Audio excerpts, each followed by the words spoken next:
वो साथ देते हुए दिखाई भी देते हैं। जैसे राहुल गांधी अभी थोड़ी देर पहले बता भी रहा था कि राहुल गांधी की संसद की सदस्यता चली गई तो तमाम दलों ने एक साथ अपनी बात वहां रखी। वैसे ही हमने देखा कि अभी गुजरात के मसले पर भी जो उनका फैसला आया, उस मसले पर भी तमाम दलों के नेता एक साथ नजर आए।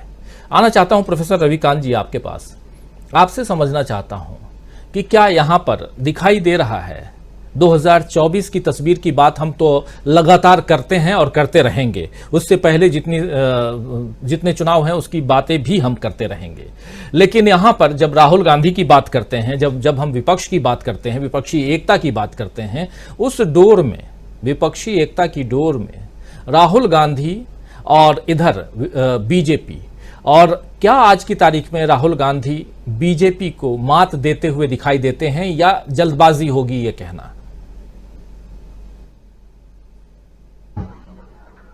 अब इसमें अगर दो प्लेटफॉर्म को देखें, एक सोशल मीडिया और दूसरा इलेक्ट्रॉनिक मीडिया, हम लोग जानते हैं कि इलेक्ट्रॉनिक मीडिया किसके हाथ में है, वो गोदी मीडिया बना हुआ है।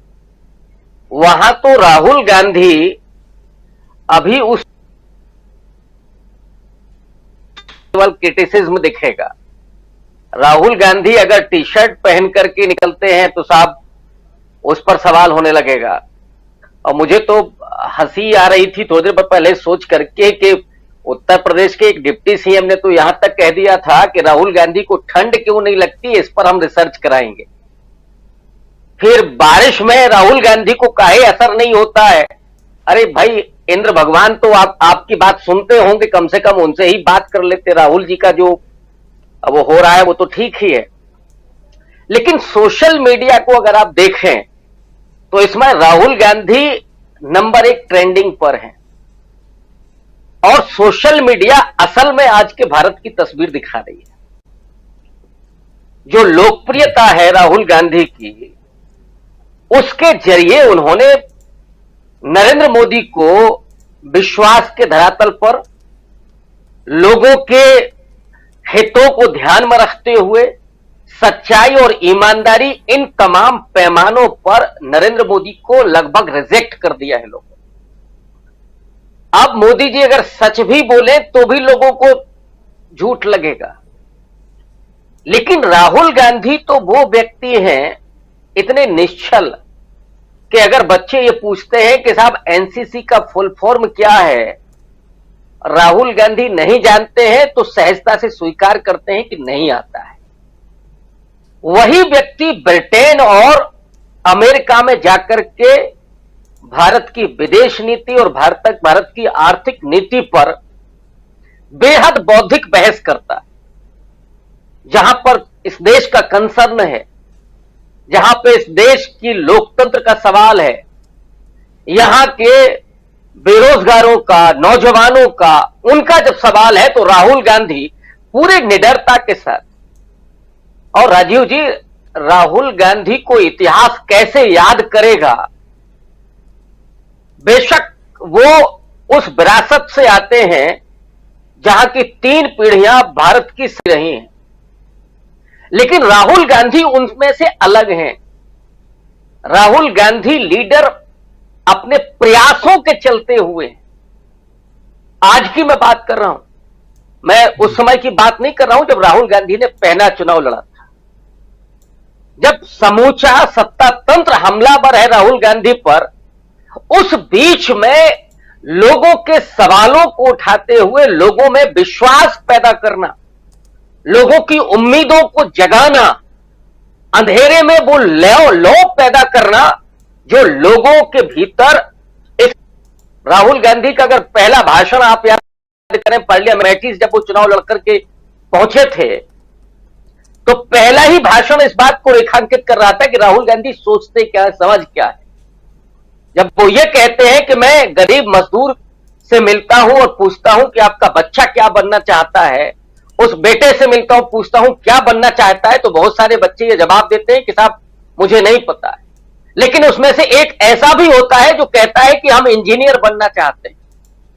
तो उन उम्मीदों को, उन महत्वाकांक्षाओं को पंख लगाना, यह राहुल गांधी की खूबी है। और आज तो वो कहीं धान बो रहे हैं तो कहीं रोप रहे हैं। मैं मुहावरे में भी बात कर रहा हूं। ये जो धान बोना है वो उनसे जाकर के पूछिए कि कैसी मिर्ची लगी है उस बोने में, तभी 3-3, 4-4 ट्वीट और वो जाकर के वहां बोल रहे हैं। अब सोचिए राहुल गांधी का असर कितना है। मुझे तो लगता है कि कई बार सपने में भी चौंकते होंगे बेचारे कि राहुल गांधी यहां कहीं धान लगा रहे हैं, कहीं ब्रिटेन में भाषण दे रहे हैं। लेकिन मैं एक ऐतिहासिक मुद्दे पर भी बात करना चाहता हूं राजीव जी, 1 मिनट लूंगा। जो लोग आपातकाल की बात करते हैं, और इसमें कोई दो राय नहीं कि भारत का कोई भी नागरिक उस घटना को जस्टिफाई नहीं कर सकता। वो नहीं चाहेगा कि आपातकाल जैसी कोई घटनाक्रम आगे भी हो, और उसको वो क्रिटिसाइज करेगा। लेकिन वो परिस्थितियां क्या थी, इसको भी थोड़ा समझने की जरूरत है। मैं 1971 में लेकर के चलता हूं, जहां इंदिरा गांधी चुनाव रायबरेली से जीतती हैं। जो राजनारायण है उन्होंने आरोप लगाया कि उन्होंने सरकारी मशीनरी का दुरुपयोग किया। ये ज्यादातर जो लोग इतिहास पढ़े हैं वो सब जानते हैं। लेकिन 1971 में 2-3 घटनाएं और होती हैं। एक तो पाकिस्तान को पराजित करके बांग्लादेश का निर्माण, और 2 महत्वपूर्ण घटनाएं प्रीवी पर्स को खत्म करना और इस देश के जो भूमिहीन किसान, वंचित दलित थे, उनको जमीनें आवंटित करना। और मैं उत्तर प्रदेश के संदर्भ में कह रहा हूं, इसका सबसे ज्यादा असर हुआ था 2 जातियों पर।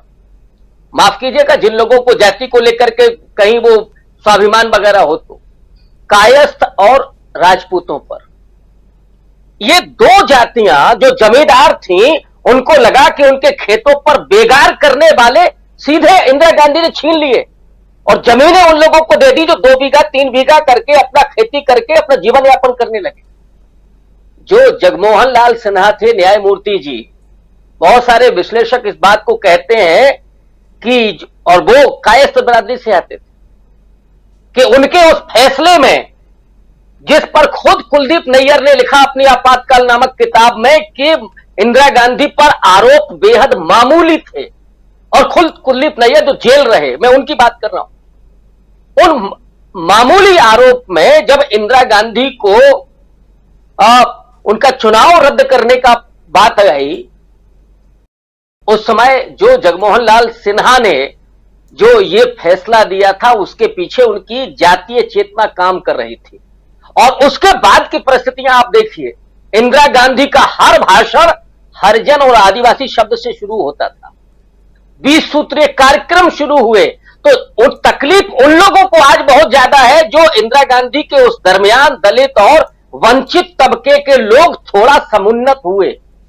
मैं फिर कह रहा हूं कि मैं उस आपातकाल का समर्थन नहीं कर रहा हूं, लेकिन उस बीच में जो हुआ उसको भी रेखांकित करने की जरूरत है कि वे जमींदार जातियां जो बेकार रखना चाहती थी उन मजदूरों को अपने खेतों पर, वो एक झटके में अगर बेगारी प्रथा खत्म हुई, वो पूरी तरीके से नहीं लेकिन बहुत कुछ दूर हुई, तो मिर्ची उन लोगों को लग रही थी जो चाहते थे कि ये बेगार हमारे खेतों पर काम करते रहे, तो वो वर्गीय चेतना भी काम कर रहे। इसलिए मैं कह रहा हूं कि कांग्रेस पार्टी को हिम्मत करनी चाहिए, इस बात को रेखांकित करना चाहिए कि जो दलितों और वंचितों को जमीनें दी गई थी उस आपातकाल में उसकी कितनी बड़ी भूमिका थी और किस तरह से वो लोग समुन्नत हुए। और इसमें कोई दो राय नहीं है कि इस देश की जनता ने उस आपातकाल को नहीं पसंद किया, इंदिरा गांधी को पराजित किया, लेकिन 2 साल के बाद उन्हीं इंदिरा गांधी को फिर से इस देश की जनता ने जिताया, क्योंकि वो राहुल गांधी की तरह वो भी जनता के बीच में थी। और जो भी जनता के बीच में जाता है उस लीडर को जनता पसंद करती है, उसे प्रेम करती है। जो संवेदना रखता है, जो उस जनता से प्रेम करता है, इस देश की जनता भी उसका खुले दिल से स्वागत करती है, उसको अपनाती है। और यही कारण है कि भारतीय जनता पार्टी के लिए आज बेहद मुश्किल हो रही है कि राहुल गांधी ये सब क्यों कर रहे हैं। जी बिल्कुल, सबसे परेशानी का सबब जो है वो राहुल गांधी की भारत जोड़ो यात्रा के बाद ये भारत जोड़ो यात्रा पार्ट 2 है और इससे परेशान दिखाई दे रही। क्या कहेंगे प्रशांत टंडन जी, आखिर इतनी परेशानी बीजेपी को, पूरा तंत्र है, सब कुछ है, फिर भी परेशान दिखाई तो देती है। इसलिए कह रहा हूं, ये हमारे आपके विश्लेषण के दरमियान वो परेशानी नजर नहीं आ रही है। अभी जो सबसे शुरुआत में जेपी नड्डा साहब